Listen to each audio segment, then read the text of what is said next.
এই দোয়াটি যদি আপনি 7 বার পড়তে পারেন, আল্লাহ তাআলা দুনিয়া এবং আখিরাতের দায়িত্ব নিজে গ্রহণ করে নেবেন, আপনার সকল পেরেশানি দূর হয়ে যাবে। বুকে হাত রেখে বলি, আল্লাহর কসম এই দোয়া আমি ছেড়ে দিই না। তোমরা এই দোয়াটা শোনার পরে সাথে সাথে শেয়ার করে দিবা। আমল না করেও সওয়াব পাবা, তোমার একটি শেয়ারে আমল না করেও সওয়াব পাবা। আল্লাহ তাআলার সওয়াব দান করবেন, রিজিকে বরকত দান করবেন, মনের আশাগুলো পূরণ করবেন।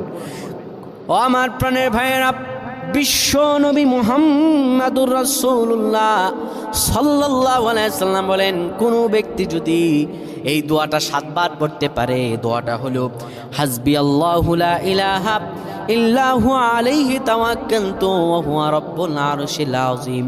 কোনো ব্যক্তি যদি এই দোয়াটা পড়তে পারে খালেস অন্তরে সকালে 7 বার আর মাগরিবের পরে 7 বার পড়তে পারে, আমার আল্লাহ রাব্বুল আলামিন বড় বিপদ থেকে তারে বাঁচিয়ে দিবেন। তার দুনিয়া এবং আখিরাতের দায়িত্বগুলো আমার রাব্বুল আলামিন নিজে গ্রহণ করে নেবেন।